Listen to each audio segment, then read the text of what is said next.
Bom dia. Mais uma vez a gente aqui juntos. Volto a agradecer ao Dr. Kleber, a doutora Doriane pelo convite, por conduzirem o Telesaúde Mato Grosso com todos esses assuntos da odontologia, que é de extrema importância para toda a classe.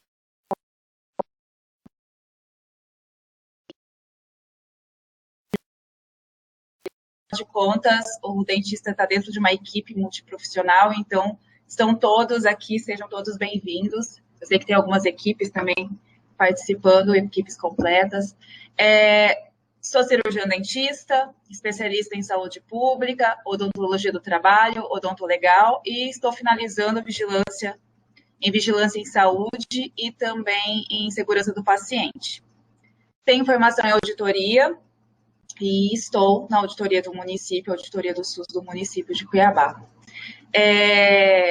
E vou continuar sempre estudando, acho que como todos os colegas que estão aqui, a gente não consegue parar, é um vício.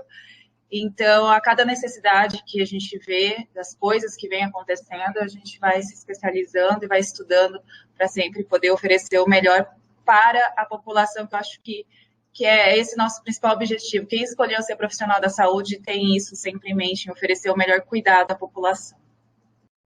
E hoje nós vamos falar do que mudou no atendimento odontológico, mas eu vou perguntar rapidinho, que eu fico meio dispersa com o chat, mas se vocês pudessem responder, quem esteve conosco na web aula de março, quando nós falamos dos tempos de Covid no atendimento odontológico?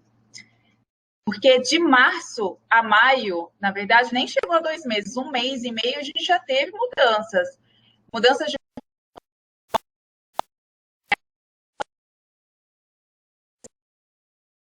permitidas e hoje são recomendadas. Então, as coisas realmente estão mudando. E acreditem, não vai voltar atrás. Né? Todo esse cuidado, todo esse questionamento, tudo que a gente vem se perguntando sobre EPI, sobre os cuidados com superfície, equipamentos, será que a gente fazia era suficiente? Será preciso mudar? Sim, a resposta veio agora e a gente vai precisar, sim, realizar mudanças nos nossos protocolos. Então, você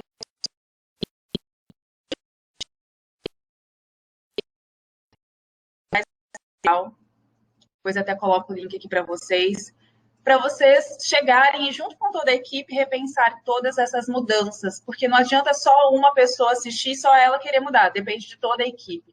Quando eu falo toda a equipe, incluem todos os profissionais que são da Odonto, mas também todos que estão dentro do ambiente de trabalho. Então, a recepção, serviços gerais, se você tem dentro do seu ambiente clínicas normais,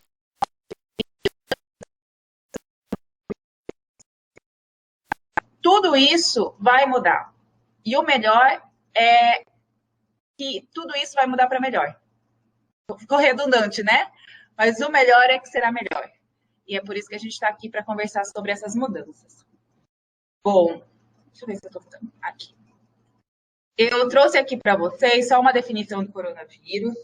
A gente já sabe que os principais sinais e sintomas envolvem o sistema respiratório.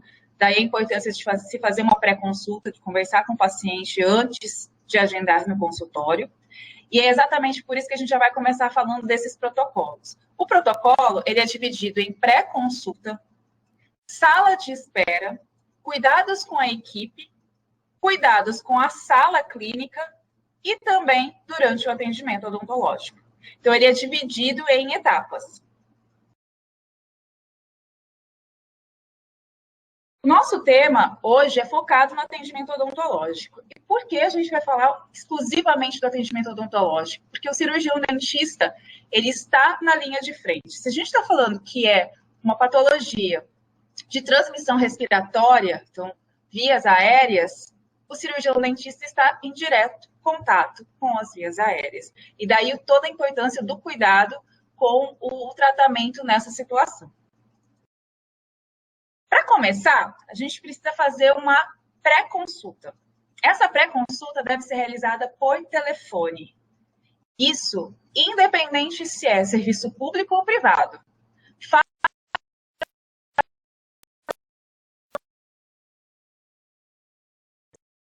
ou mesmo que querem saber como seus pacientes estão, ligue para cada um deles.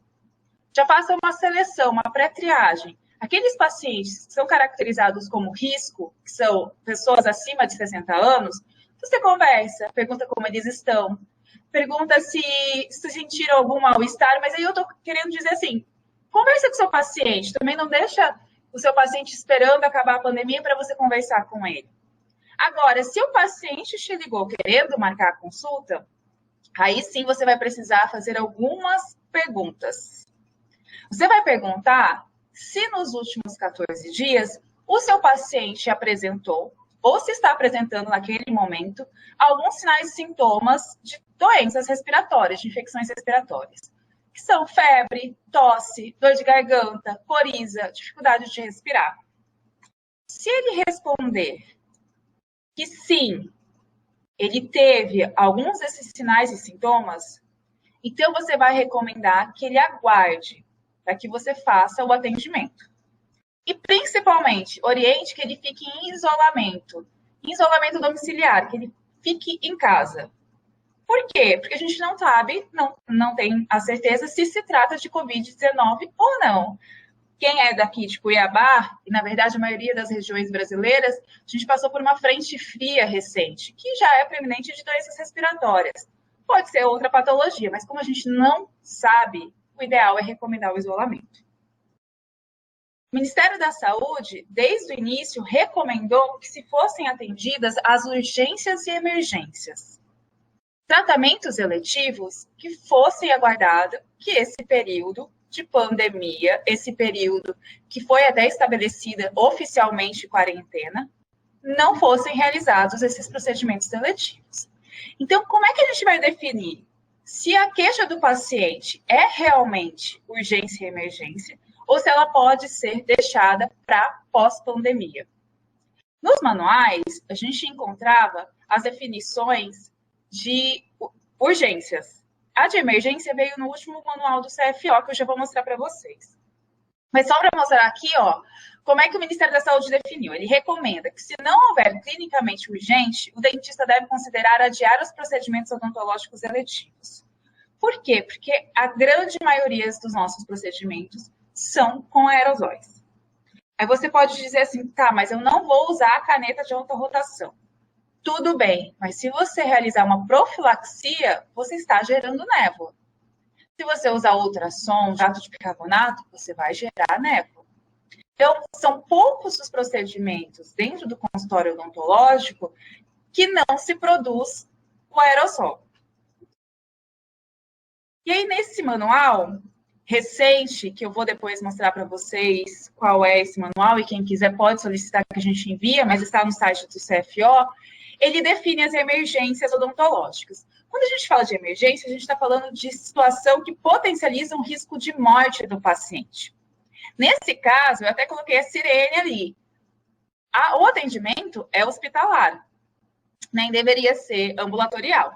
Então, são casos de sangramentos não controlados, celulites ou infecções bacterianas difusas, com aumento de volume, que é o edema, ou traumatismo que envolvem o osso da face, com potencial comprometimento da via aérea do paciente.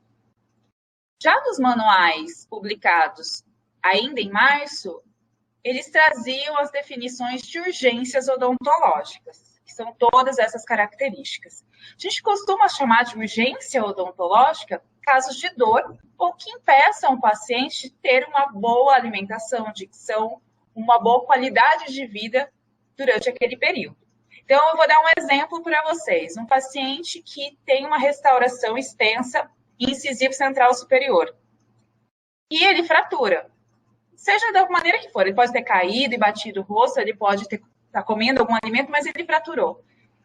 Pode não ter dor, mas a ausência, né, aquele dente quebrado anterior, traz um sofrimento para ele. Então, a gente precisa avaliar essas situações.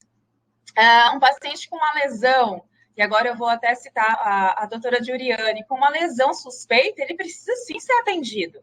Então, a gente precisa fazer uma triagem, um reconhecimento da necessidade desse paciente, que podem ser, sim, urgentes, e nesse caso de suspeita de algo maligno, até ser emergentes, né? Ter emergência nisso.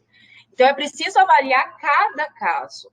É claro que a gente não vai dar diagnóstico nem fazer consulta por telefone. Não é isso.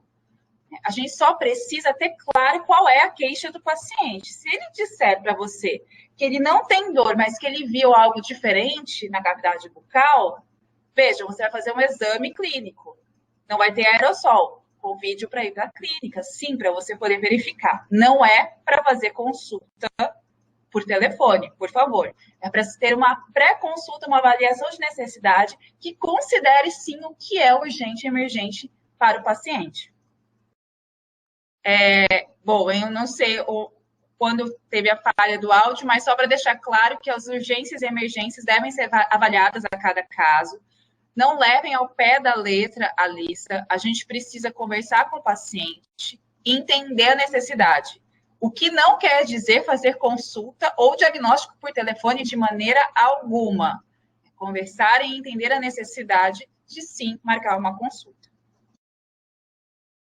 E aí você verificou que, sim, ele precisa ter esse atendimento. Você vai agendar o paciente com um horário marcado e dizer para ele chegar exatamente no horário. Por que eu digo exatamente no horário? Porque tem muitos pacientes que acabam chegando antes do horário. Então, peça para eles serem pontuais. Não precisa chegar antes e nem se atrasarem.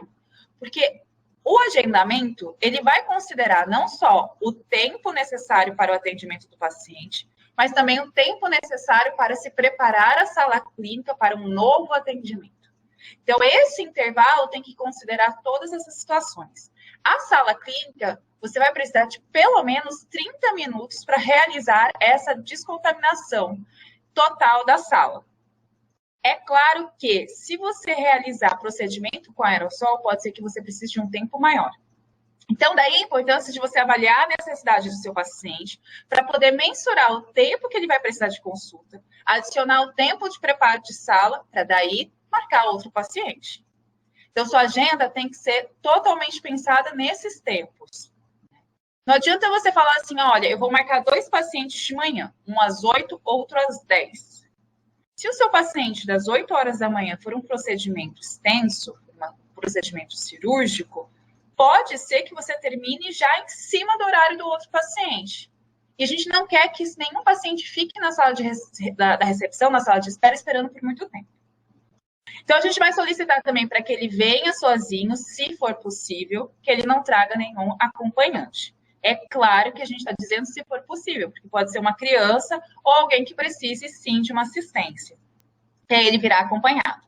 Paciente e o acompanhante com máscaras. Aliás, em muitos estados, o uso da máscara é obrigatório, dentro do consultório também. O paciente deverá tirar a máscara somente quando solicitado, dentro da sala clínica. Durante todo o tempo que ele estiver dentro do ambiente do consultório, da clínica, ele vai permanecer de máscara. Agora vamos para a sala de espera. Você já agendou seu paciente, marcou o horário e ele vai chegar da clínica. Como é que essa sala de espera precisa estar preparada?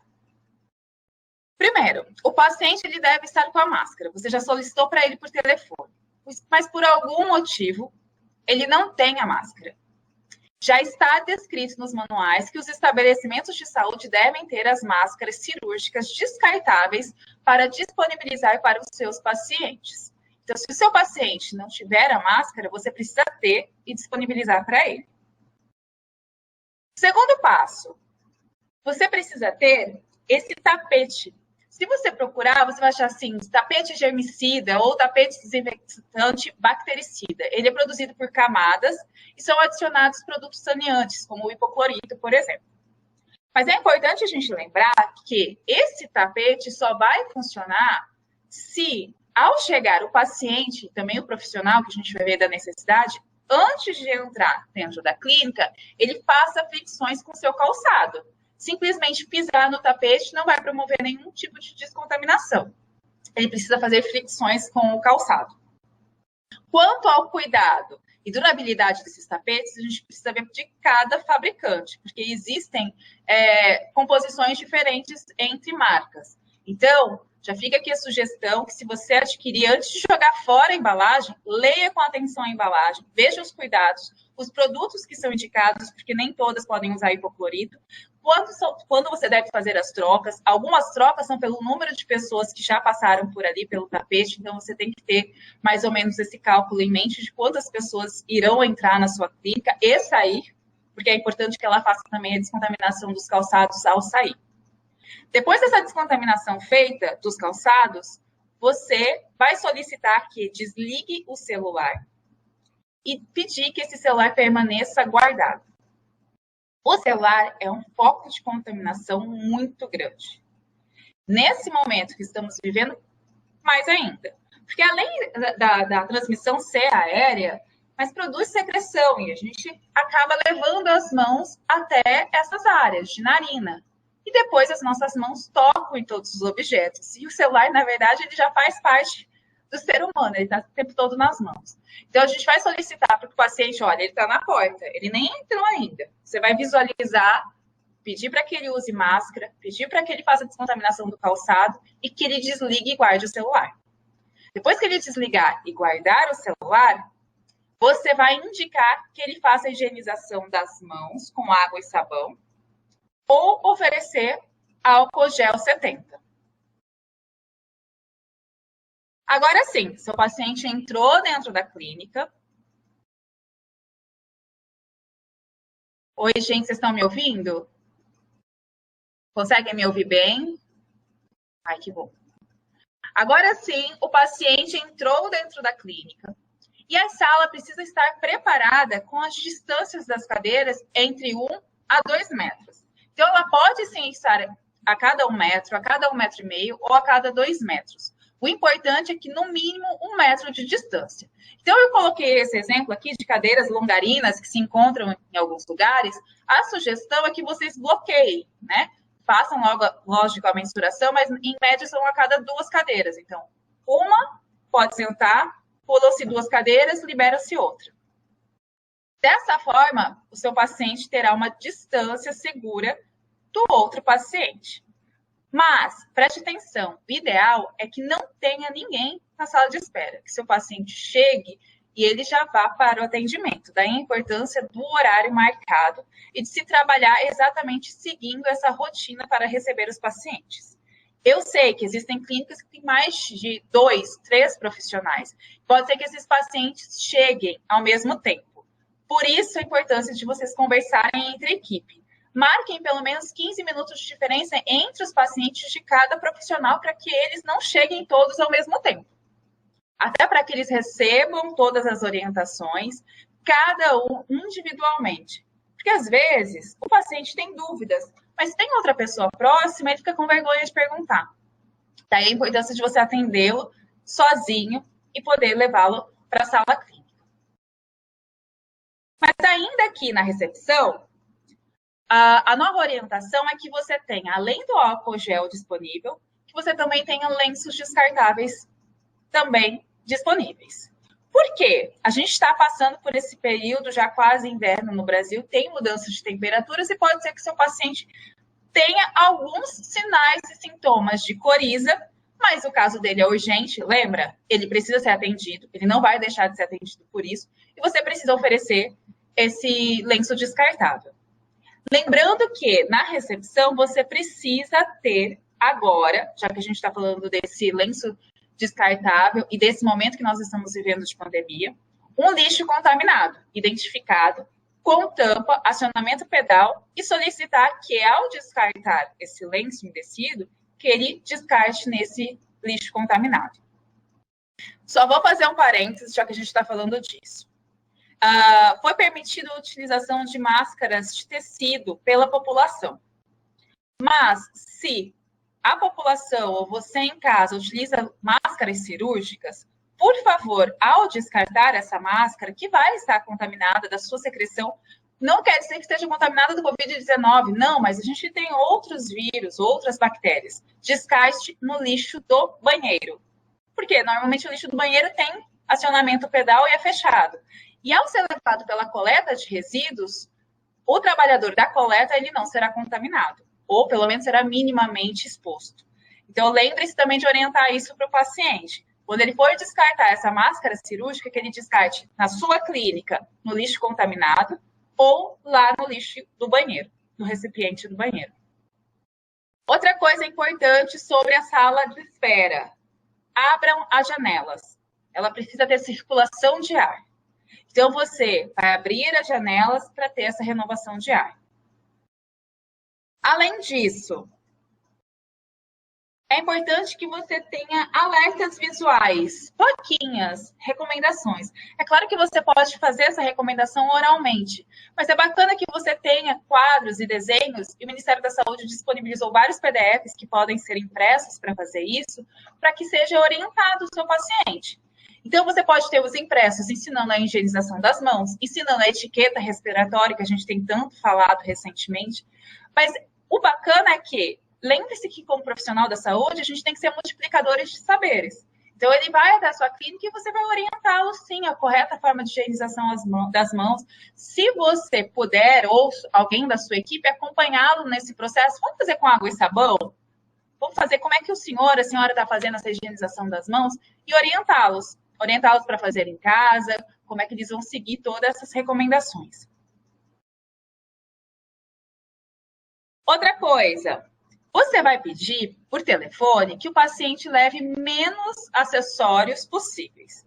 Mas pode ser que seu paciente vai sair dali, vai para o trabalho e está carregando a mochila, que ele tem os objetos de trabalho, ou uma bolsa. Não tem jeito, ele vai levar. Você precisa ter um local seguro para a guarda desse acessório, desse utensílio, para que ele não entre na sala clínica. Se você não tiver, você pode promover o borrifamento de álcool 70 com esfregaço. Agora vem 2 detalhes importantes sobre essa recomendação que está nesse manual recente do CFO. Álcool 70, ele só vai funcionar se eu fizer esfregaço. Se eu só borrifar o álcool 70, ele não tem efeito nenhum. Se a bolsa ou a mochila do seu paciente, ou mesmo a sua, for de couro, vai danificar. Lógico que é a longo prazo, mas a gente sabe que tem pessoas que estão usando o tempo todo, vai danificar o acessório. Então, pense nisso no seu consultório. Faça na sua sala de espera um espaço para isso, para que ele faça essa guarda do material, da bolsa dele, das chaves, carteiras, num local seguro. Para ser seguro, eu volto àquela recomendação de que se tenham poucas pessoas na clínica, que todos sejam atendidos exatamente no horário, que não tem essa troca de pessoas. Mas se o paciente puder, se você puder ali na porta, falar para ele assim, olha, eu vi que o senhor trouxe a bolsa, mas o senhor pode deixar no carro, guardar no porta-mala? Ah, não, eu vim de Uber. Ótimo, então a gente vai alocar em um local seguro para que não seja contaminado dentro do consultório. A próxima recomendação é, principalmente para as mulheres ou para quem tem cabelos longos, pedir para prender os cabelos e tirar, guardar brincos, anéis, pulseiras, correntes, porque assim como o profissional da saúde, eles também vão estar expostos aos aerosóis. Então, solicitar que sejam guardados todos esses acessórios. Para entrar na sala clínica, nós vamos oferecer gorro e propel. E também, essa é uma mudança desse novo manual, que é oferecer para cada paciente o avental descartável. Veja que eu disse, oferecer para cada paciente um avental descartável. A recomendação é que esse avental seja daqueles aventais mais simples, de 20 gramas, mas preste atenção, se você vai realizar esse procedimento, esse protocolo, cada paciente vai ter o seu avental e vai ser descartado logo depois do uso. Essa é a recomendação. Sugestão minha, ouve quem quiser, né? Faça essa opção se você realmente vai ter o uso de aerossol. A gente também tem que pensar em vários fatores de meio ambiente, do consumo de resíduos, mas a exposição do paciente, se você vai fazer um exame clínico e verificar realmente da necessidade do procedimento, aguarde e coloque o avental, caso seja necessário, o uso do aerossol.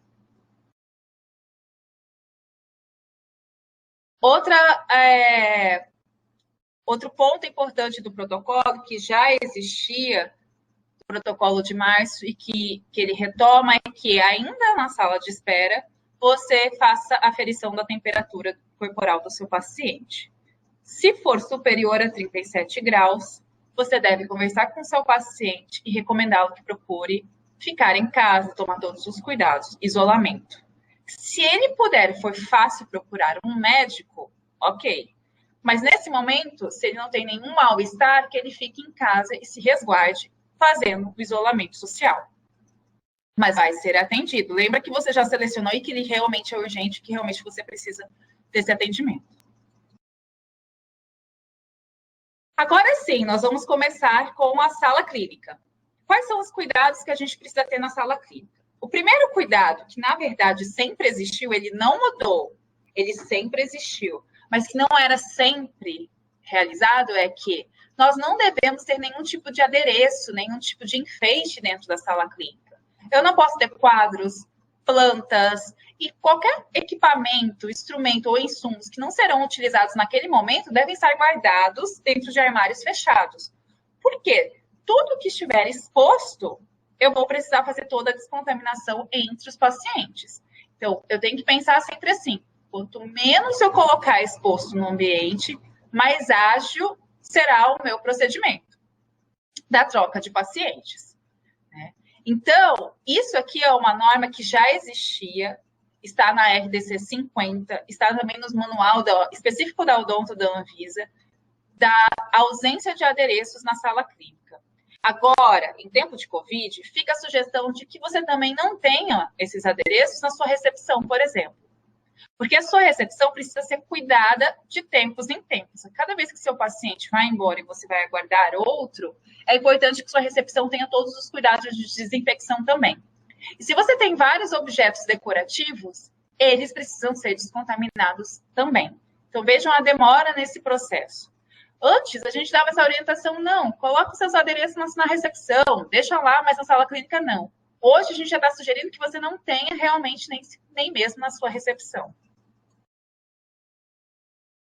Outra coisa que ele deixa claro aqui, ó, que é proceder à descontaminação das superfícies. As superfícies devem ser descontaminadas a cada troca de paciente. E também, no final do dia, a gente tem aquela descontaminação que a gente chama de descontaminação terminal. A limpeza terminal, ela era recomendada a cada 15 dias, no máximo 30 dias, dependendo do ambiente. É aquela limpeza horizontal e vertical, que a gente faz teto, paredes, piso, bancadas, cadeiras, tudo. Hoje, ela é recomendada que se faça diariamente. Mas, pelo tempo que a gente tem aqui disponível, nós não vamos entrar em detalhes sobre essas descontaminações. Na aula de março, a gente falou sobre alguns produtos. Quem quiser, ela está gravada na página do Telesaúde, a gente falou de alguns produtos. Mas já fica aqui o convite que no dia 21 de maio, daqui a 10 dias, nós vamos ter uma web aula aqui mesmo no Telesaúde sobre a limpeza e descontaminação de superfícies e equipamentos odontológicos. Que a gente percebeu que tem muitas dúvidas sobre isso. Mas, se você quiser já ver um pouquinho sobre isso, na aula de março, se eu não me engano, 23 de março, a gente já falou disso também. Mas como o protocolo foi alterado e a gente precisa lidar com tudo isso, hoje a gente vai passar por essa parte e só explicar que precisa ser feito entre os pacientes a limpeza concorrente ou imediata. Então, se durante o atendimento aconteceu algum tipo de acidente, caiu algum produto, ou o paciente estava com uma gase embebida de saliva ou sangue, essa gase caiu no chão, você precisa fazer essa limpeza imediata. Na verdade, isso sempre aconteceu. A gente só está fortalecendo tudo isso que precisa ser realizado. Quais são os cuidados que a gente precisa ter com a equipe odontológica? Todos os profissionais que estão dentro da clínica, dentro do consultório, precisam fazer também, diariamente, ao chegar e depois ao sair, fazer a desinfecção dos seus calçados, dos seus sapatos, lá no tapete germicida. E depois disso, ao entrar dentro da clínica, já calçar um propé. Esse propé, de preferência, deve ser descartável. Se for de uso contínuo, você vai ter que fazer todo o cuidado de rouparia que você faria para um jaleco, por exemplo, de tecido. Então, a nossa sugestão é que você use o descartável. Você também deve deixar bolsas, carteiras, chaves, utensílios pessoais guardados, ou nem sequer levar tudo isso de utensílios, em local seguro, ou fazer a descontaminação desses objetos se você vai guardar em algum local dentro da sala clínica, por exemplo, dentro de um armário lá dentro da sala clínica. Lembre-se de fazer toda a descontaminação. Se você tiver uma caixa, tipo container daquelas de tampa, e puder guardar lá dentro e fechar, e aí sim levar para dentro da sala clínica, melhor ainda. Antes de entrar em ambiente clínico, você também deve remover anéis, colares, brincos ou outros ornamentos. E fazer a desinfecção do seu celular com papel toalha descartável, embebido em álcool isopropílico 70. Isso é muito importante. No manual ele não especifica. Não usem álcool etílico 70, que você vai danificar a tela do seu celular. Só o álcool isopropílico 70 é o recomendado para limpeza e desinfecção de qualquer aparelho eletrônico. Então, supondo-se que no seu consultório você tem um monitor, uma tela, faça com lenços umedecidos de álcool isopropílico 70. Não vai danificar seu equipamento. Se você fizer com álcool etílico 70, vai causar dano, sim, ao seu equipamento. O próximo passo para o cuidado com a equipe é quando você retornar para casa. Então, quando você retornar para casa, antes de sair, você precisa também fazer a desinfecção dos seus calçados, mas ao entrar em casa, você já retira o calçado para que não contamine. Se você puder não utilizar a mesma roupa que você usa normalmente no consultório, se você tem um local na sua clínica para fazer a troca de roupa, é melhor ainda. Mas se você não tem, ao entrar em casa, você já retira essa roupa. Se você puder fazer a lavagem imediata, você faça, mas se você não puder, coloque dentro de um saco fechado. E faça depois. Outro detalhe que o manual também não fala, ele só diz o seguinte: lave com alvejantes recomendados e a água acima de 60 graus. Se você utilizar em roupa colorida alvejante, sim, você vai colocar a água a 60 graus. Mas se você usar hipoclorito na sua roupa branca, a água tem que ser em temperatura ambiente. O calor altera a formulação do hipoclorito e ele perde ação. Então, ele não vai eliminar nenhum micro-organismo. Então, preste atenção. Se você for usar água sanitária nas suas roupas brancas, água em temperatura normal. Se você tiver rouparia colorida e for utilizar alvejantes de alta potência, tipo um Vanish, aí sim você vai usar a água a 60 graus. Inclusive, se você ler atrás as recomendações desses produtos, desse sabonáceo, ele vai dizer que ele é mais efetivo se for utilizado em altas temperaturas. Depois disso, você vai tomar um banho e higienizar principalmente as partes mais críticas. Então, mãos, punhos, pescoço e rosto. Agora, só para mostrar para vocês uma mudança que aconteceu, que a gente falava muito da higienização das mãos. Agora, os profissionais, na troca dos pacientes, para garantir a segurança desse profissional, ele vai realizar a higienização das mãos com água e sabão e o rosto também. Então, a cada troca de paciente, ele vai fazer isso, e na chegada do consultório e antes de sair do consultório também. Higieniza as mãos com água e sabão e também o rosto. Durante o procedimento, durante o atendimento ao paciente, existem existem 5 momentos importantes para ele realizar a higienização das mãos. Esses 5 momentos são: antes de examinar o paciente, então, antes de ir lá conversar com o paciente, você realiza a higienização das mãos. Antes de realizar o procedimento clínico, depois de tocar o paciente, depois de tocar uma superfície contaminada, ou depois de tocar mucosa, ferida, sangue, fluido corporal ou secreções. E aí, a cada troca de paciente, você precisa fazer também a higienização das mãos. Como o profissional da odontologia utiliza luvas, e normalmente são luvas que possuem talco, a gente sempre vai fazer água e sabão. Nós não vamos optar pelo álcool 70. Sempre água e sabão. E lembrar também de fazer essa higienização das mãos quando você chegar na clínica e antes de sair. incluindo o rosto dessa vez. Agora sim, os equipamentos de proteção individual. Bom, os equipamentos de proteção individual, eles já eram preconizados para a saúde, principalmente em casos de exposições a gotículas e aerosóis, mas infelizmente eram pouco utilizados. As recomendações para o equipamento de proteção individual são que eles devem ser utilizados durante o contato direto com o paciente, mas devem ser retirados no momento administrativo. Então, quando você vai sentar para escrever, para digitar o que o paciente, ou registrar no prontuário tudo o que aconteceu com o paciente. EPI, você só vai utilizar na sala clínica, mas lembre-se que a máscara, hoje, ela é obrigatória em todos os ambientes. Então, você pode retirar todos os outros EPIs, permaneça com o Propé, sugestão, Propé, gorro, máscara. Continue utilizando para fazer essa parte dentro do escritório.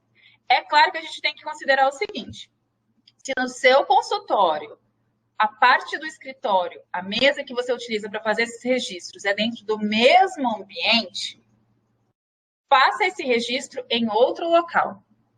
Até porque, nesse período que o profissional vai sair para fazer as recomendações para o paciente, ele libera a sala para a equipe fazer toda a descontaminação necessária.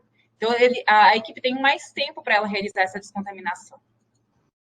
Outro detalhe importante é que devem ser utilizados durante atendimentos e descartados após cada atendimento na lixeira.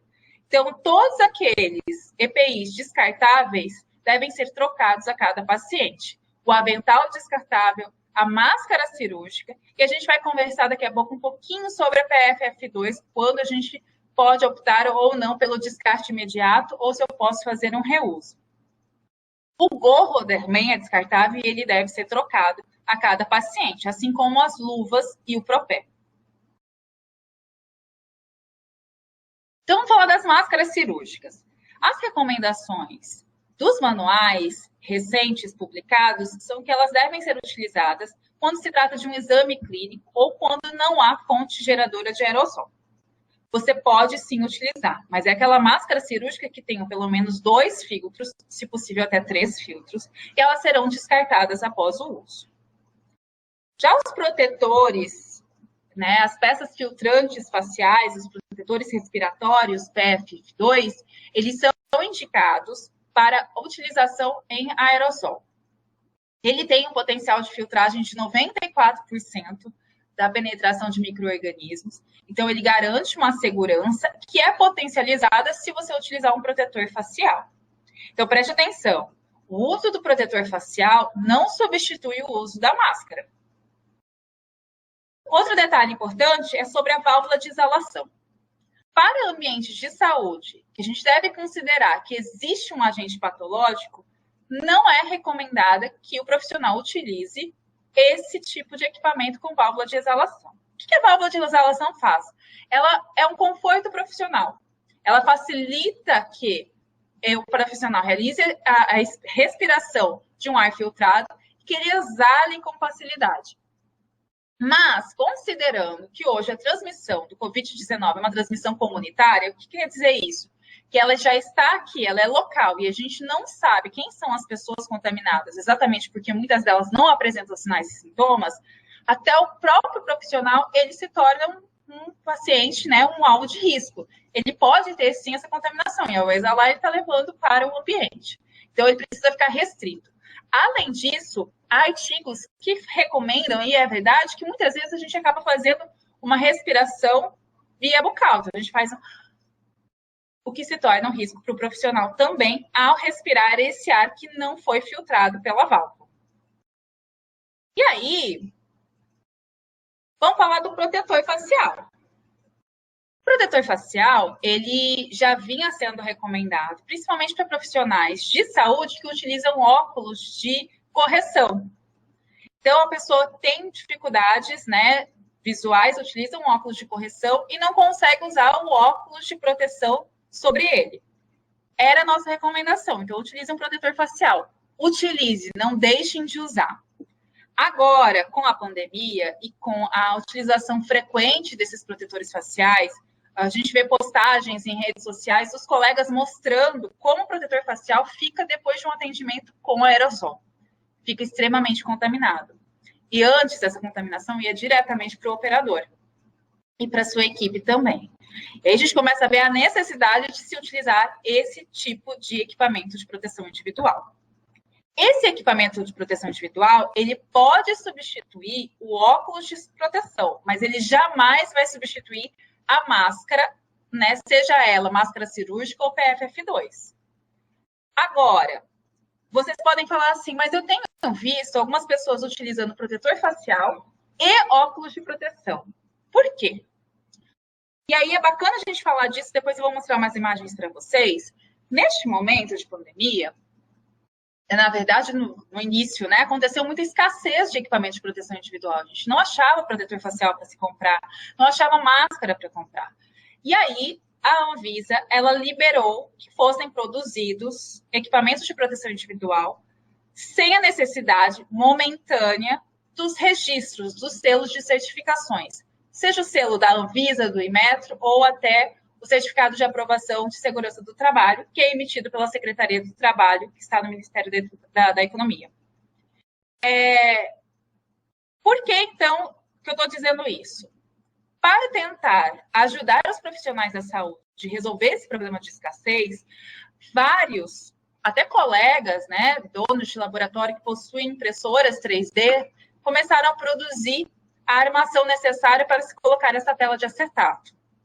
Porém, para que ela tenha uma garantia de proteção, ela precisa ser totalmente fechada, ela precisa ter a viseira fechada. Porque imagine o seguinte, o aerosol ele tem um potencial de até 1,80 m, chegando até 2 metros de disseminação. Isso é para os lados e para o alto. Então, ela sobe aquela névoa de aerossol e ela vai descendo. E aí a importância do gorro, mas se eu tiver com protetor facial que é distante, ela vai entrar nesse espaço e vai contaminar meu rosto. Então, se o meu protetor facial não tiver essa cobertura superior, eu preciso utilizar também um óculos de proteção.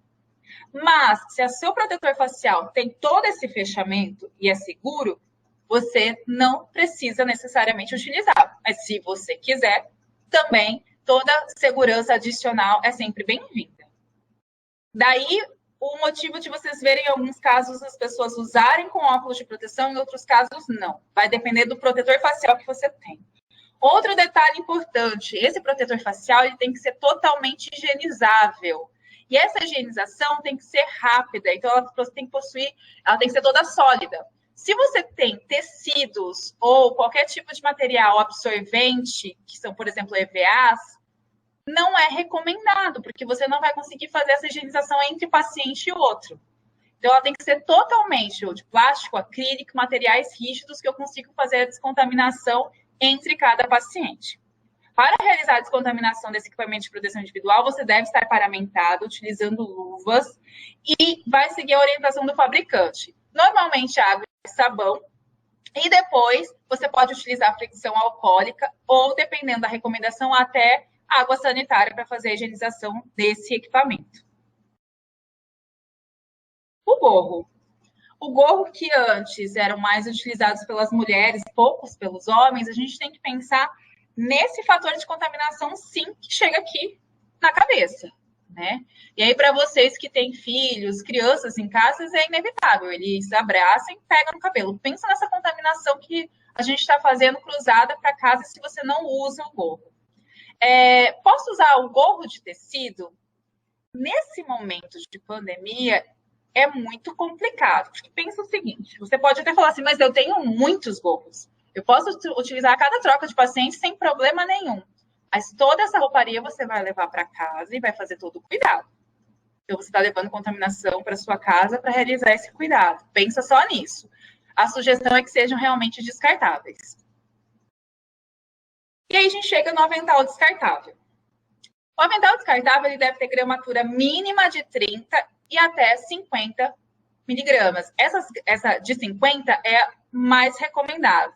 Independente disso, se for de 30 ou de 50, ela tem que ser impermeável, porque a gente está trabalhando com aerosol, a gente está trabalhando com ambiente úmido. E deve proporcionar barreira antimicrobiana efetiva. Tem que ter manga longa e tem que ter punho. Eu tenho visto vários vídeos de várias universidades e associações, sociedades, mostrando a paramentação e desparamentação dos EPIs. E às vezes a gente vê algumas críticas embaixo, né? Mas vejam só, gente, quando eles estão mostrando como é o uso do avental cirúrgico, e a gente sabe que o avental muitas vezes vem estéreo, quando ele toca no avental, não é porque ele não sabe, ele só está mostrando a maneira mais fácil e prática de você utilizar o avental, não considerando que será um ambiente cirúrgico, né? Porque a gente vai recebendo várias mensagens e vídeos durante esse período mostrando isso. Mas é porque tem muitos colegas que não faziam cirurgia no consultório, eles não estavam habituados a usar esse avental. Então, eles mostram uma maneira mais fácil de se utilizar. Depois desse avental, e só para lembrar, a gente já falou disso, tá? Avental trocado a cada paciente. A gente vai falar das luvas de procedimento. A recomendação é que sejam ou de látex ou de nitrilo. Só para a gente recapitular aqui, as luvas serão descartadas a cada paciente, o avental será descartado a cada paciente, o propé será descartado a cada paciente, o gorro também será descartado a cada paciente e a máscara cirúrgica. A PFF2, recomendações oficiais do fabricante, deveria ser descartada. Pela escassez do produto, a Anvisa, até no último manual, ela reitera isso, que foi publicado agora dia 8/5, da reutilização de acordo com os critérios e avaliações do profissional. Então, você tem que ser muito criterioso para pensar se você vai reutilizar aquele protetor ou não. Quais são os critérios? Veja se ele está vedando corretamente, então se os elásticos são seguros e que está realmente vedado. Veja se a máscara está limpa, se o protetor continua limpo. O grau de umidade, aquele procedimento que você fez, você usou o aerosol excessivo? Apesar do protetor facial, umedeceu a sua máscara? Pense em descartar. De qualquer maneira, a recomendação é que sejam realizados no máximo 4 reusos. Você reutilize 4 vezes. Isso está no manual do dia 8, publicado. Na verdade, esse manual foi atualizado, né? No dia 8/5, que é a nota técnica 04. Então, sobre a N95, a recomendação é essa. E aí, em março, eu mostrei para vocês essa imagem que eu consegui em um artigo científico, lógico que se fala de biossegurança, de uma profissional paramentada. Mas eu tenho aqui a felicidade de mostrar para vocês hoje o nosso exemplo, que é o Dr. Kleber, também todo paramentado e pronto para realizar o procedimento, utilizando todos os EPIs indicados. E a gente vê que é uma realidade, que vai ser utilizado assim. Agradecer ao Dr. Kleber por disponibilizar a imagem para a gente mostrar que é possível e que é necessário, e que, a partir de agora, todos esses cuidados que a gente tem com o equipamento de proteção individual, lógico, como o próprio nome diz, é um equipamento de proteção, dá a impressão que é para o profissional, mas também é para o paciente. Eu posso pensar assim, nossa, eu estou seguro com esse avental, mas ele está contaminado pelo aerosol, eu preciso trocar para o próximo paciente. A biossegurança é um conjunto de ações, que elas estão totalmente interrelacionadas.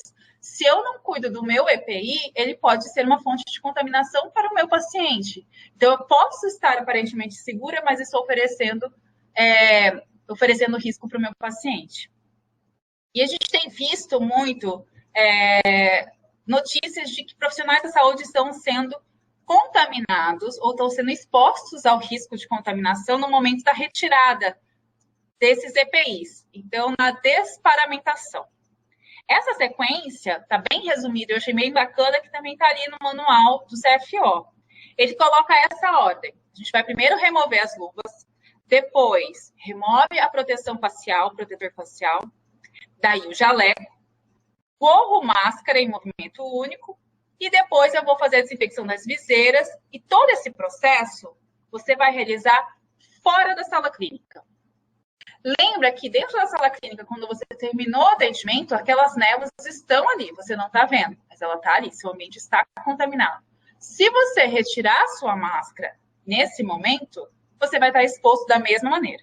Então, você precisa retirar fora da sala clínica. Daí fica a sugestão de que Ao sair da sala clínica, você tem ali o recipiente de resíduos infectantes, para você poder descartar todo esse seu EPI ali naquele recipiente.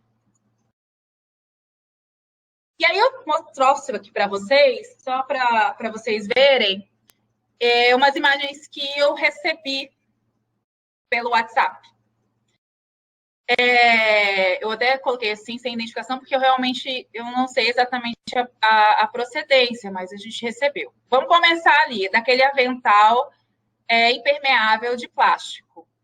Pode usar? Pode usar. Pode reutilizar? Daí fica mais complicado, porque você vai precisar fazer a descontaminação desse avental.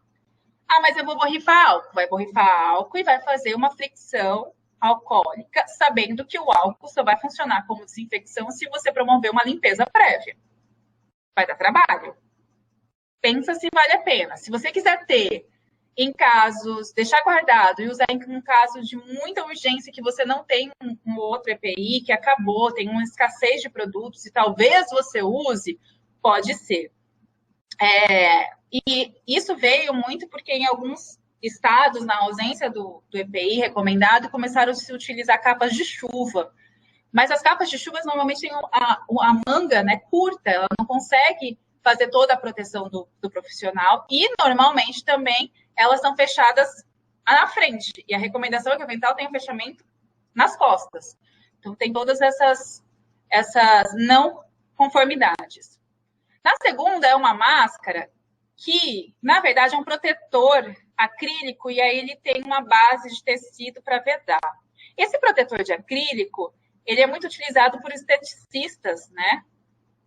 A gente vê pessoas que fazem maquiagem, sobrancelhas, para evitar respingo. Isso não é máscara. Para ser considerado máscara, tem que ter filtro. Aqui não tem filtro. Imagina o desconforto para o profissional para ele conseguir respirar ali, porque é toda fechada em acrílico. E essa outra aqui que a gente também recebeu é uma máscara rígida, mas ela tem filtros que são substituíveis. O que me preocupa muito, porque você vai ter que ficar fazendo um manuseio desse equipamento para trocar filtros. E me preocupa também o material desse filtro, se realmente ele consegue promover o impedimento da entrada dessas partículas dos vírus que são tão pequenos, né?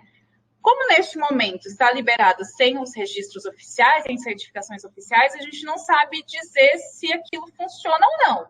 Não estou dizendo que definitivamente não funciona, não é isso. Estou dizendo que fica aqui a dúvida se funciona e fica a dúvida sobre o manuseio de ter que trocar. Porque se isso acontecer, esse filtro está extremamente contaminado. Você vai ter que o tempo todo que manusear esse equipamento, estar com a mão enluvada, máscara, todo o EPI, porque está contaminado. Então, me parece uma fonte mais de risco do que de proteção. Essa ideia desse tipo de máscara lembra muito das máscaras de proteções químicas. Se vocês olharem os tipos de protetores respiratórios químicos, lembra bastante, mas não para risco biológico. Então, fica aqui o alerta para vocês sobre as novidades que aparecem na internet, porque agora tem muita coisa nova, né? Muita gente criativa e que é muito bacana, mas nem tudo a gente consegue adaptar. Eu vou mostrar depois para vocês umas coisas bem criativas que dá para a gente pensar que são bem bacanas.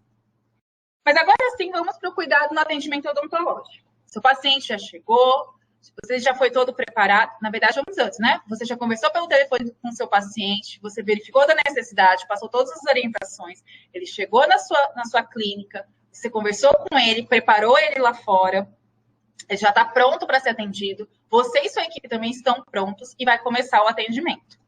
Esse atendimento, a gente tem que lembrar que a porta do consultório tem que ficar sempre fechada, porque é lá que está tendo a geração dos aerosóis, mas as janelas devem ficar abertas. E agora tem um adicional que antes pediu para o ar-condicionado ficar desligado. Agora ele diz que ar-condicionados com exaustão, que garantam troca de ar, também podem estar ligados. Então, vejam a diferença. Antes não podia ligar o ar-condicionado e agora já pode, se seu ar-condicionado tiver exaustão. Primeiro passo que você vai fazer com o seu paciente: pedir para que ele realize o bochecho. E aí, os manuais iniciais, eles diziam para realizar o bochecho com peróxido de hidrogênio a 1%. Quem assistiu a nossa web aula de março, eu já tinha alertado que a gente sempre recomendou que se fosse feito com clorexidina 0,12. E do risco de se fazer com peróxido de hidrogênio e o paciente querer repetir esse ato e fazer em casa, e a gente sabe dos riscos da utilização frequente do peróxido de hidrogênio. Além disso, existe aquele mito, né? Mito de internet, que se fizer bochecho com peróxido de hidrogênio, promove um clareamento dental, que a gente sabe que não é verdade, mas que, infelizmente, são aquelas fake news de internet. Então, a gente tem todo o cuidado para se utilizar esse tipo de produto. Mas, agora, com a nota técnica 04 atualizada no dia 8, ele adicionou esse parágrafo, olha. Este procedimento pode ser realizado antes da utilização subsequente da clorexidina 0,12 ou 0,2% sem álcool. Por quê? Porque ela é mais efetiva realmente quando a gente fala da descontaminação das mucosas orais, quando a gente fala da antisepsia bucal. Mas ela permanece com a recomendação do peróxido de hidrogênio 1%. Além disso, sobre o bochecho, ela acrescenta isso aqui também que é muito importante. Ao finalizar o bochecho, o paciente deve cuspir na pia e não na cuspideira. A cuspideira já é muito contaminada e, neste momento, deve ser evitado o uso da cuspideira. Então, ele vai cuspir sim, naquela mesma pia que ele fez a higienização das mãos. Essa recomendação está nesse último manual do CFO. Agora a gente começa o procedimento. Se você utilizar alta rotação, que a recomendação é que não sejam utilizados, mas se você utilizar alta rotação, a recomendação é que você utilize isolamento absoluto sempre que possível. Que você evite o uso de seringa tríplice, principalmente na sua forma de spray. Se você quiser secar uma cavidade, utilize bolinhas de algodão, para evitar também o uso do jato de ar. E sempre que possível, trabalhar a 4 mãos. Isso na biossegurança, na verdade, é uma recomendação essencial. Você precisa ter o operador focado nas ações diretas da cavidade bucal, enquanto que a equipe auxiliar vai realizar todo esse trabalho periférico de troca e manuseio dos equipamentos instrumentais, materiais, inclusive a sucção. Agora, uma coisa bem bacana que a gente tem visto na internet sobre essa questão de diminuir essa névoa de aerosol, se o procedimento que você está realizando não permite que você coloque o isolamento absoluto, como é nesse caso aqui, ela está fazendo uma raspagem com ultrassom, que não é possível se colocar um isolamento absoluto, esse tipo de sugador, né, uma sucção acoplada em um abridor de boca, foi produzido em uma impressora 3D. Eu também não consegui achar o local que produziu. Peço desculpas por não dar o crédito exato do fabricante, mas é uma forma nova, eu não conhecia, mas uma ideia muito bacana para se diminuir. É lógico que precisam de estudos para se comprovar, mas a gente já consegue perceber visivelmente que tem sim uma diminuição da névoa. Então, tudo que você puder fazer para acrescentar que vai diminuir a contaminação é sempre bem-vindo. A gente só precisa avaliar essas questões se elas são viáveis ou não. E nesse caso, me parece muito bacana utilizar esse tipo como se fosse um exaustor, né? Dessa névoa. Isso aqui também é outra coisa que eu achei bem bacana. Essas imagens eu recebi. Na primeira imagem, é uma forma mais simples. Ele pegou aquela placa de acetato, fez um orifício, encaixou a caneta de alta rotação. A auxiliar fez a mesma coisa com o sugador. E esse disco promove uma proteção. Como se fosse aqueles discos que vêm na ponta do fotopolimerizador, mas do fotopolimerizador é para proteger da luz, né? Neste caso, é para proteger dos respingos. No outro caso, é um pouco mais elaborado, ele utiliza aqueles... eu não sou muito prendada, eu não sei os nomes, mas aquele arco para se fazer bordado, e ela coloca um plástico filme e um EVA fazendo uma espécie de toca, né, de cabana, protegendo. Isso aí é preso com um prendedor de celular. E na última imagem já é bem mais elaborado, né? Um equipamento, né, que já foi produzido para poder fazer essa proteção, essa barreira entre o dentista e o paciente. Se fosse em laboratório, a gente falaria até que parece uma capela, né? Se a visualização dificulta, se o manuseio, né, as manobras também dificulta, se ergonomicamente não é bacana, eu não consigo afirmar agora ou não. A gente teria que conversar com profissionais que utilizaram esse equipamento. Mas que diminui realmente a formação da névoa, isso é evidente, a gente consegue perceber que sim, diminui. Mas ficam aí ideias que eles devem até patentear, que vai ser bem bacana, são ideias para se pensar no atendimento odontológico. Agora, próxima indicação: evitar que sejam realizadas radiografias intraorais.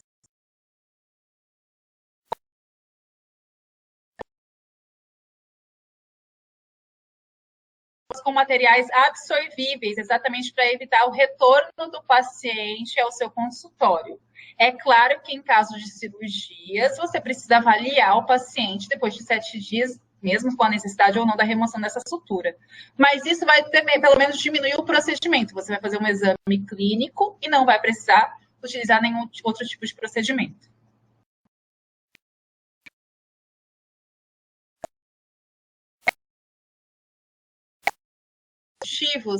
Lembre-se que você precisa esterilizar a cada paciente. Então, chegou o momento de você se organizar na sua clínica e ter esses equipamentos em número suficiente para atendimento.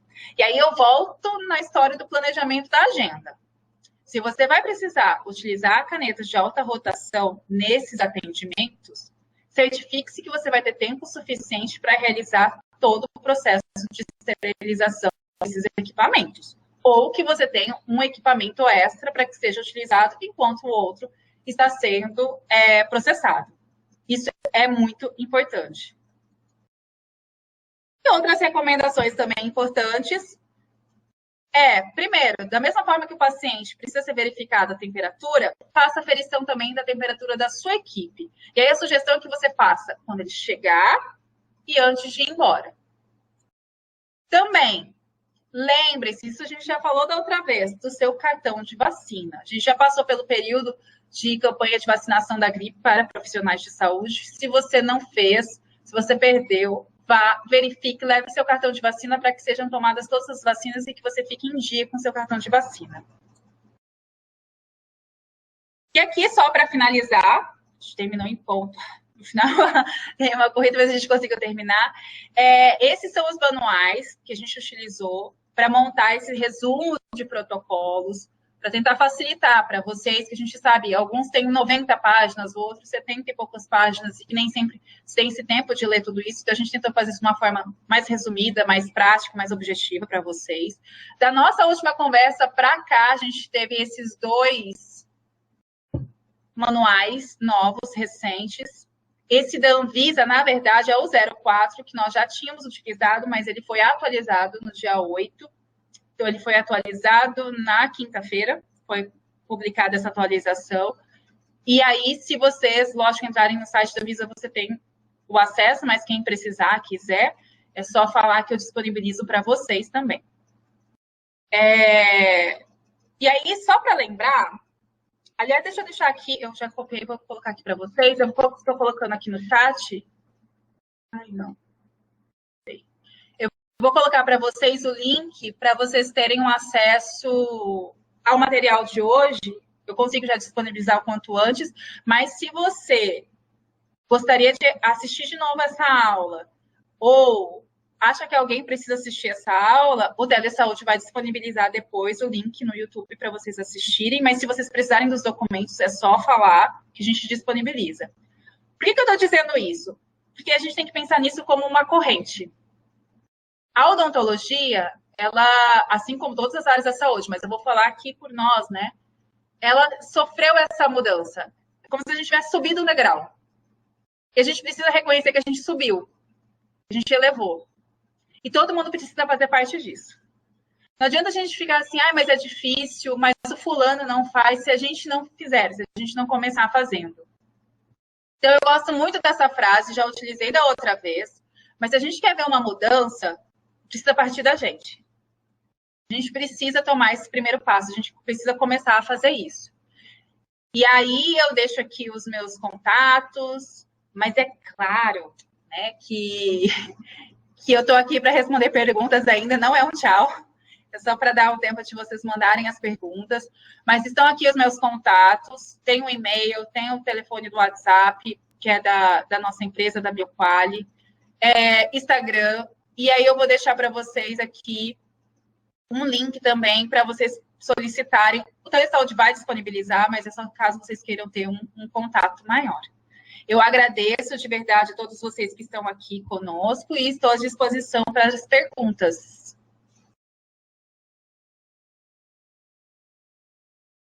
A doutora Fernanda pergunta que não conseguiu encontrar o tapete germicida. Em qual empresa daqui de Cuiabá ela pode encontrar? Então, Fernanda, obrigada pela pergunta. Eu não sei dizer exatamente o nome da empresa, eu posso estar falando, não sei se ainda tem, tá? Mas uma empresa que eu gosto muito de comprar os equipamentos de limpeza se chama. Estou fazendo propaganda gratuita, tá? Você da empresa que está me ouvindo. É o Shopping da Limpeza, fica ali na Dom Bosco. Lá que a gente compra os equipamentos de limpeza, tanto o mop, baldes, o detergente neutro, né, o sabão neutro para limpeza do piso, a gente encontra lá. E lá tem, pelo menos tinha, né? Não sei te dizer neste momento, porque como é uma recomendação que veio agora, as pessoas começam a comprar neste momento. Então, é um pouco difícil dizer com certeza. Mas fica aqui até a sugestão para a gente dar uma olhada e se conversar sobre isso, né? Onde a gente vai encontrar para comprar. E trocar essas informações, essas figurinhas é bem bacana, porque normalmente as empresas não estão, como por exemplo, o protetor facial, não estavam preparadas para esse boom de vendas, né? Não tinham estoque. Então, é bem bacana a gente conversar sobre isso também.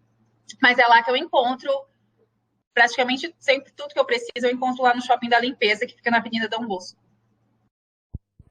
Mais duas perguntas da transmissão via Facebook. A Letícia pergunta, coloca que para desinfectar a máscara facial, já leu que água sanitária e álcool 70 danificam o plástico. Tá. A máscara facial, o protetor facial, vai depender de qual você está usando. Como a gente disse, a Vigilância Sanitária ela liberou que fossem utilizados outros dispositivos, como, por exemplo, aquele de placa de acetato. A placa de acetato é até um pouco mais difícil de se fazer essa fricção, porque ela é mais maleável. Apesar de conseguir, né, que fique, que você consiga fazer essa higienização. Mas, se o seu protetor facial for rígido, for o de acrílico, né, que inclusive é o que está na foto do Dr. Kleber, obrigada por ceder a foto, ele, claro, vai ter um dano ao equipamento. Se você ler as orientações, é água e sabão, ponto. Mas a gente tem que lembrar que é o seguinte, tem gente que fala assim, mas se eu faço com água e sabão, se eu lavo as mãos com água e sabão e eu elimino o vírus, por que eu não posso lavar o meu equipamento com água e sabão e ponto? Porque não é só o Covid-19 que a gente tem dentro do nosso consultório, dentro do nosso ambiente de saúde. A gente também tem os vírus das hepatites B, C, o HIV. Mas eles não são transmitidos via aérea. Realmente não são. Mas a gente trabalha com sangue, saliva e fluido, que ao entrar em contato com aquela umidade, eles vão também para o ambiente. Então, a gente tem que pensar nesses outros patógenos, né? Nessas outras questões, e daí a importância de se usar um saneante. Mas, se você tiver preocupação em danificar o seu equipamento, utilize água e sabão, mas sempre tenha um cuidado ao manusear o seu equipamento. Antes de colocá-lo, faça a higienização das suas mãos. Depois de colocá-lo, realize nova higienização para daí calçar as luvas novamente, sabendo que ele está contaminado. Pergunta do Facebook. Complementa a que a Iana também fez aqui no chat. A Daniele no Facebook pergunta, e o macacão impermeável pode ser utilizado? Como deve ser o cuidado?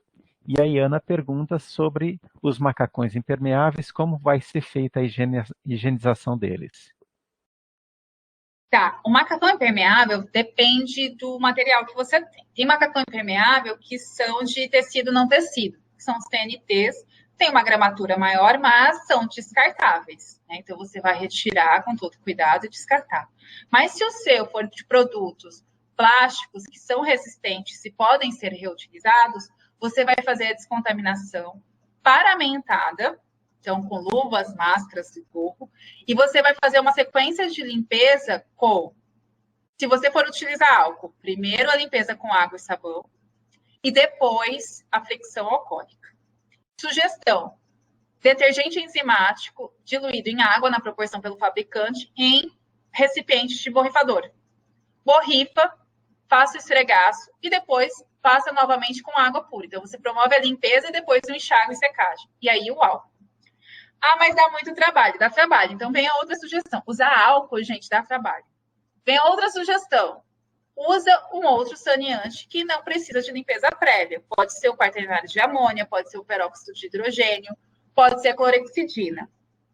Só verifiquem na embalagem se está escrito que tem tensoativo, que aí significa que tem um processo de limpeza, ou se está escrito limpeza e desinfecção, ou se está escrito pronto para uso. Se estiver escrito pronto para uso, quer dizer que ele já contém essa composição de tensoativo que você não precisa da limpeza prévia. Você vai promover esse esfregaço em todo o equipamento. Detalhe importante, onde você vai fazer isso? Porque você vai ter que apoiar em alguma bancada.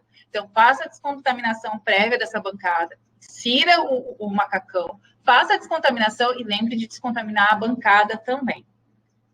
E, assim, ele tem que secar. A ação desses saneantes são normalmente de 3 a 5 minutos. Depende de cada um deles.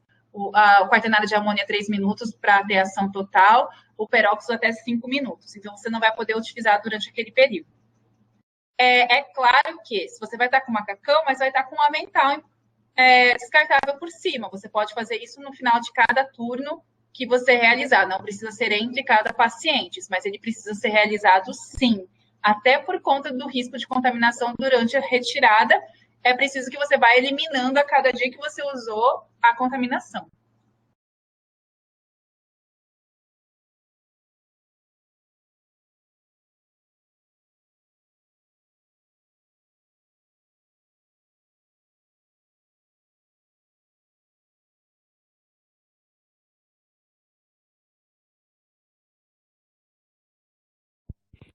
Temos as perguntas do chat. A Luciana pergunta que aqui na unidade só temos PFF2 com filtro azul. Podemos utilizar elas? Ai, Luciana, é complicado. Você pode utilizar, mas veja se o procedimento. Lembra do que eu disse? Você pode estar sendo protegida, mas você está colocando as outras pessoas em risco, porque você está exalando e o ar que você exala não está sendo filtrado, né? Existe na internet algumas sugestões que eu não sei nem se vale a pena citar, mas de fechar aquela saída de exaustão, colocar uma fita, alguma coisa assim, e aí você não exalaria.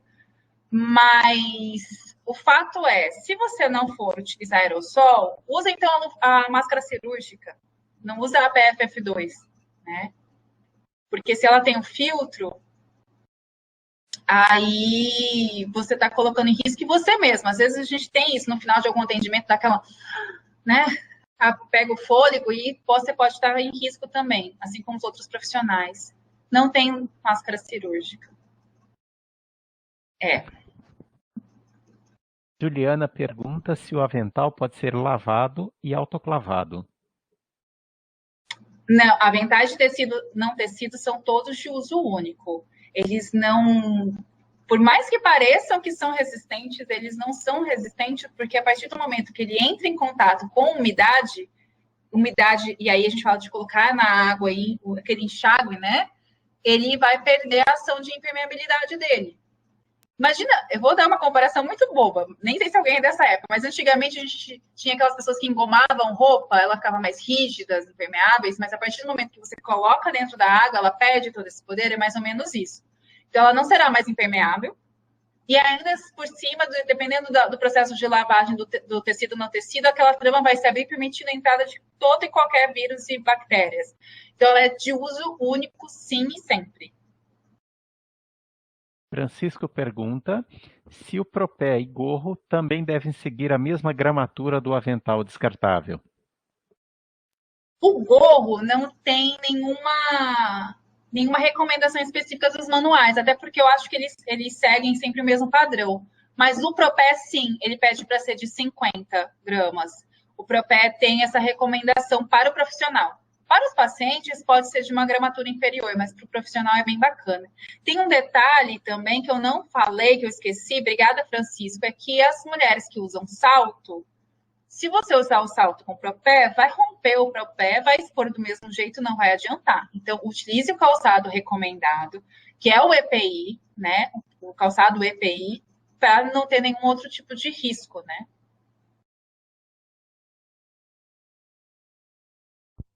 A Juliana complementou a pergunta dela, que ela fez a respeito do avental ser autoclavado.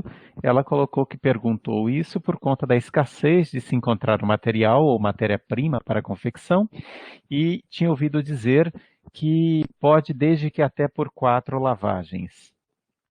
Então, Juliana, se você adquirir o EPI, o avental, lá vai estar a especificação que é de uso único. Vou repetir que agora esses equipamentos podem ser vendidos, foi liberado, não precisa ter o registro. E aí a gente vê, lógico, com a melhor das intenções, algumas pessoas, costureiras, além de fazerem as máscaras de tecido, fazendo aventais também de tecido não tecido, para poder suprir, né, essa necessidade. O reuso é muito complicado, porque você já tem a recomendação do fabricante. Que não se deve fazer. E ao se realizarem isso, você tem que pensar o seguinte: mesmo que você autoclave depois, né? A, a gramatura ela não vai influenciar no tamanho da trama. O que eu quero dizer? Que a trama é a mesma, só muda a espessura do fio.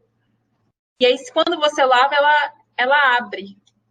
É muito complicado, é um risco bem complicado. Eu não me arriscaria a reutilizar fazendo essa lavagem, não. Até porque, vamos supor que você vai fazer a lavagem desses aventais, que você vai usar um para cada paciente e vai levar para casa para fazer a lavagem desses equipamentos de proteção. Eu fico imaginando a contaminação que você vai levar para casa, aquele varal, mesmo que depois que ele passe pelo esse processo de imersão, de umectação que a gente chama, né? Ele diminui a contaminação, mas ela só será eliminada quando entrar na autoclave. O tempo todo que ela estiver na sua casa, ela vai estar contaminada. E aí você vai colocar no varal, que depois são as roupas de casa. Eu fico muito preocupada nessa contaminação cruzada, sabe? É de se avaliar. Fica aí para você pensar sobre isso, mas avalie todos esses riscos, né? Temos várias colocações a respeito da realidade do serviço público, que em vários locais não oferecem, não têm a máscara cirúrgica e que estão disponíveis somente a PFF2 com válvula. E a Adliege pergunta: e quanto à reutilização e possível armazenagem da PFF2? Ah, bacana. Se você vai reutilizar a PFF2, qual é a forma recomendada pela Anvisa para retirada e cuidado? Você vai retirar pelos elásticos e com papel toalha descartável você vai apoiar a sua máscara e fechar, porque a maioria são de concha, né? Você fecha e coloca dentro de um envelope de papel que não vai estar lacrado. Por que papel descartável e por que pacote, né, envelope de papel? Porque se você trabalhou com umidade, já que a recomendação é que você use a PFF2 se tem umidade, se você vai trabalhar com aerosol, essa umidade precisa ser absorvida da máscara. Se você utilizar um papel de folha sulfite, como eu vi em alguns posts de Instagram, o papel sulfite ele não absorve aquela umidade. Tenho visto também a questão do frasco, né? De um vasilhame, de apoiar o vasilhame e retirar. Se você for fazer com vasilhame, seu vasilhame tem que ser todo perfurado. Porque se você não perfurar o vasilhame, se não tiver ventilação ali dentro, aquela umidade vai ficar abafada no pote e vai aumentar ainda mais a contaminação da sua máscara. Ela vai exatamente para a parte que fica no seu contato. Então, a forma mais simples mesmo é a recomendada pela vigilância. Papel descartável, apoia, tira, dobra, coloca dentro de um envelope de papel. Se for envelope plástico, não lacrar o envelope plástico, deixar sempre um espaço para que tenha essa saída do ar. E o fechar é importante porque você vai colocar aqui, onde estava em contato com o seu rosto, ele vai ficar em contato com ele mesmo. E pronto. No potinho, no vasilhame, ela fica exposta, né? Então, eu acho bem mais complicado. Além de ser mais complicado, você vai ter um pote que vai estar contaminado, enquanto o papel depois você pode descartar. Lembrando que terminou aquele paciente, você fez isso, para guardar de novo, você precisa de outro envelope e outro papel descartável, porque aqueles não podem ser reutilizados para o próximo paciente. Agora, quanto à escassez da PFF2. E eu sugeri a substituição pela cirúrgica e também eu já li aqui que não tem a cirúrgica, né? Deixem isso registrado. É bacana sempre fazer esse registro da ausência. Faça uma CI. Ah, mas todo mundo sabe que falta. Tudo bem, mas faça por escrito. Né? Coloque que você sabe da necessidade e que você está precisando desse equipamento de proteção individual. Essa é a minha primeira orientação. Deixe registrado que você precisa e que não tem. Primeiro ponto, importante.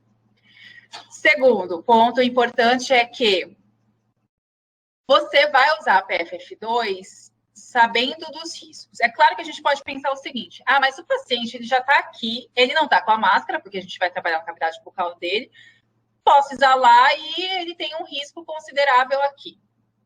Mas a recomendação é que não se use. Então, converse com a equipe, faça um termo, converse com o paciente. Até quando você fizer a pré-consulta por telefone, fale para ele: olha, o senhor está vindo em um ambiente de saúde que é contaminado, por isso a gente está dando preferência para aqueles pacientes que realmente precisam do atendimento, que são de urgência. Né? E aí ele vai se conscientizar disso. O que não pode, e eu já vi rodando também na internet, é um termo de compromisso que o paciente assina dizendo que ele está em risco por estar dentro do ambiente de saúde. Gente, ambiente de saúde tem risco, qualquer ambiente de saúde. A farmácia, quando a pessoa começa a ficar doente, qual é o primeiro lugar que ela vai? Na farmácia. Né? Hoje, os supermercados, quando tem muita gente, todo lugar tem contaminação, todo lugar é risco. Eu acho que é jogar uma responsabilidade no paciente muito grande. A gente tem que estar ciente disso, mas ele precisa saber do risco. Então, converse com eles, né, sobre isso.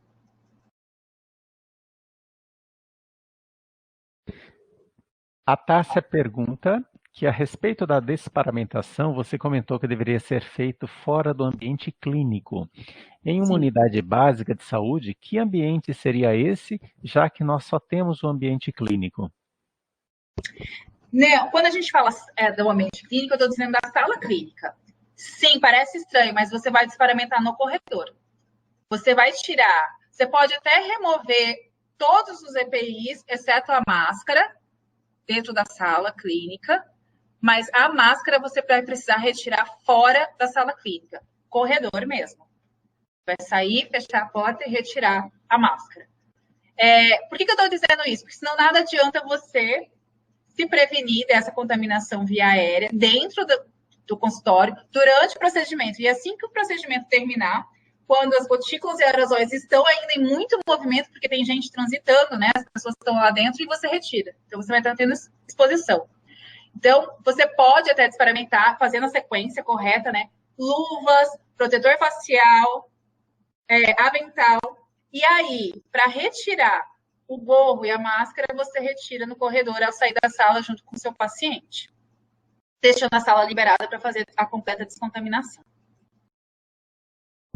A Bruna pergunta: para andar nos outros ambientes do consultório, posso usar a máscara de pano?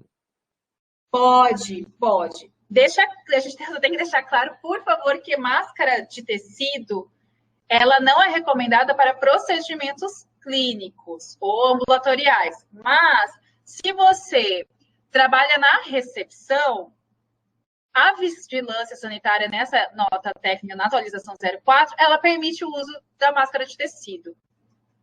Mas você só vai se a pessoa só fica na recepção, que fique claro, ela só fica na recepção para utilizar máscara de tecido. Lembrando que a máscara de tecido, ela precisa ser trocada a cada 2, 3 horas. Por quê?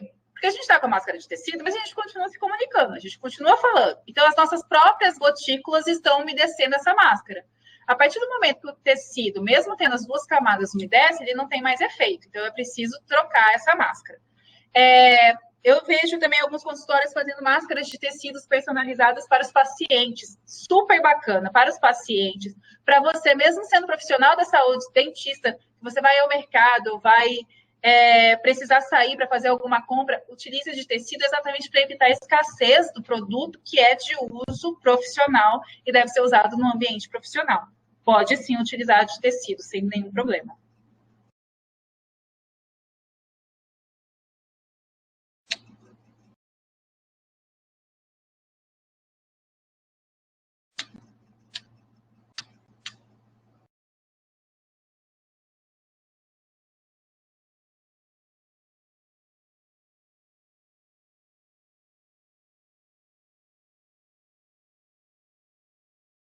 Temos também a pergunta da Maria Cristina. Ela coloca que não é da área da odontologia e achou muito interessante a explanação. O que observa é a grande diferença entre o ideal e a realidade nas nossas unidades de saúde. Como agir? O que é possível? Mas olha, Maria Cristina, eu não estou querendo defender nem nada disso, mas essas mudanças todas não eram realidade nem de consultório particular, né? Não estou querendo defender o setor público, não é isso. Mas é que pegou todo mundo de surpresa e a gente tem que pensar muito sobre isso, que às vezes as coisas chegam para a gente repensar nas nossas práticas mesmo, né? E agir de forma diferente. Então, eu acho que é o momento não só do serviço público, como também do setor privado, de todo mundo que é da área da saúde, ressignificar o nosso papel. Principalmente na odontologia. A gente não está só para devolver sorriso, a gente devolve saúde, a gente devolve vida, né? Uma pessoa que faz um procedimento estético, que muita gente acha que às vezes é fútil, não é. A gente transforma aquela vida.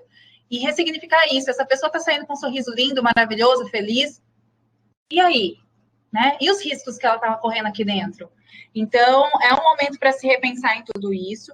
E é um momento, inclusive, da gente parar e repensar as nossas práticas, tanto em consultório privado quanto público.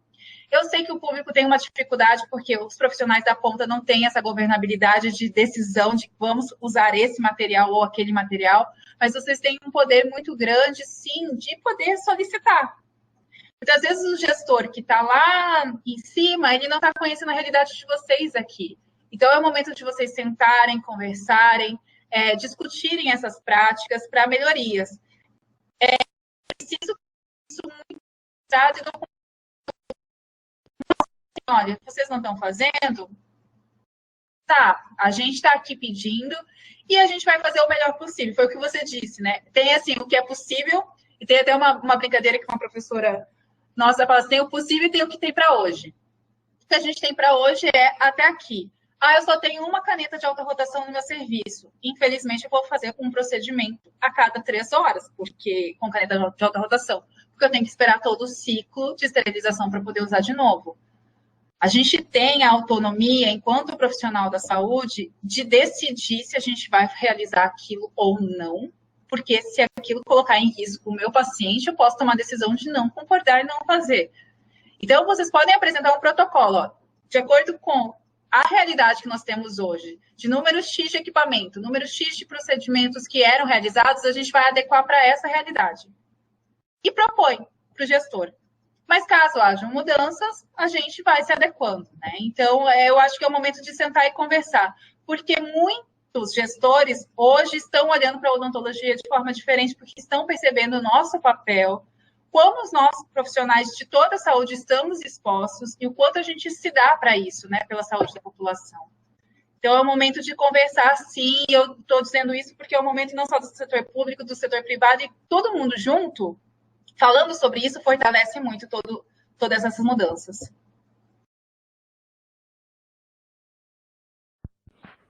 Nós temos Várias felicitações pela sua excelente apresentação. Ah, obrigada. Gostaria também de colocar que, apesar de termos uma boa quantidade de colegas assistindo, a grande barreira que a gente vê hoje é a sensibilização do gestor para que dispensem os profissionais durante o período das nossas webaulas.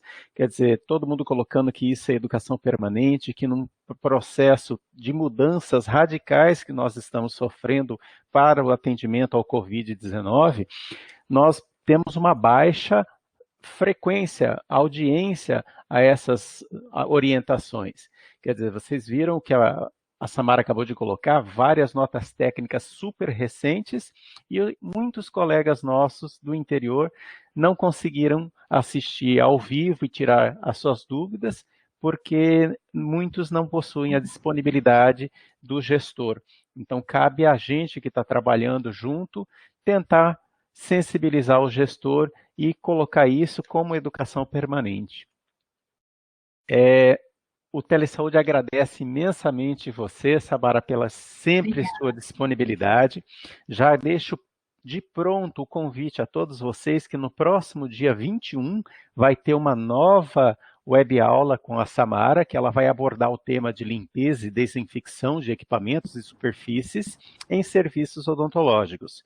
Então, se programem já com antecedência para que vocês possam participar de mais essa parte de ensinamento, porque a cada dia ela traz coisas novas para a gente, sempre muito bem embasada. Muito obrigado, Samara. Deixo aberto para suas considerações finais. Eu que agradeço, assim, é um prazer estar aqui. Toda vez que eu venho aqui com Telesaúde Mato Grosso, eu sinto que Mato Grosso, eu sei que tem colegas de outros estados, tá? Mas eu vou puxar a sardinha para o nosso. O quanto Mato Grosso ganhou na odontologia com Telesaúde, com a doutora Juliane e o doutor Kleber à frente desse projeto voltado para odonto. Porque nesses momentos a gente se conhece das dificuldades do outro colega, e a gente pode juntos fazer a diferença. Para vocês que falaram de gestor, eu acabei lembrando, olha, Rio de Janeiro, eu acabei lembrando aqui agora que lá no Instagram da Bioquali, e eu acho que deve ter espelhado para o Facebook também, tem um vídeo de uma notícia falando sobre dos riscos odontológicos. É uma notícia de um jornal, é uma reportagem, mas que fala dos riscos odontológicos. Então, vocês que têm grupo do WhatsApp, sabe, que tem o gestor dentro do grupo, manda esse vídeo para ele saber dos nossos riscos, de todos os profissionais da saúde, mas esse é mais específico da odonto. Então, manda para ele, conversa sobre isso. Porque quando a gente está ali, na lida, e aí fica agora um puxão de orelha para vocês, profissionais, a gente está ali na lida, a gente acaba deixando coisas que são fundamentais de lado e fica preocupado ali com os problemas maiores. É o tal do apagar incêndio, né? Ou trocar pneu com o carro andando, e acaba deixando o essencial de lado. A nossa ideia aqui é que seja uma cultura de segurança, que a gente fala em segurança do paciente, que isso seja dentro da gente, que já seja automático. Eu chegar na clínica, lavar as mãos, calçar o propé, guardar meu celular, não usar meu celular, que eu tenha rotinas, que isso faça parte do meu dia a dia. Vou fazer propaganda, né? Mas nas nossas redes sociais tem as notícias. Se você ficou com alguma dúvida ou está assistindo depois, a gente tem uma caixinha de perguntas todos os dias da semana, que todos os dias eu respondo uma pergunta sobre biossegurança. No dia 21, a gente vai estar aqui falando de limpeza e descontaminação de superfícies e equipamentos, que é muito importante. Eu nem sabia que era tão importante assim, porque eu achava que todo mundo sabia como fazer. E aí vieram várias perguntas, e conversando com a doutora Juliane, a gente pensou em separar e fazer uma aula só sobre isso. E como a gente tem alguns cursos online acontecendo, eu vou trazer para vocês alguns vídeos e algumas fotos de como realizar essa limpeza de superfície de desinfecção. Então, vai ser bem bacana. Convide toda a sua equipe, convide os profissionais dos serviços gerais, principalmente, já que são elas que fazem a parte horizontal e vertical, piso, paredes e teto, para estarem aqui conosco no dia 21.